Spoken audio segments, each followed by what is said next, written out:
mong husgahan ang kahit na sino. Siya lang ang may alam kung ano ang totoo. Huwag mong husgahan ang puso ng iba. Puso mo lang naman ang iyong kilala. Siya raw ang may sala, akala mo lang yun. Marami siyang mali, maling-mali po yun.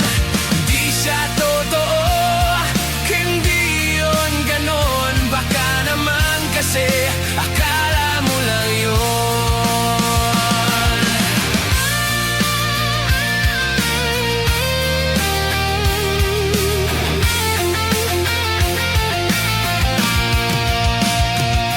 Huwag kang manghuhusga kahit sino pa siya.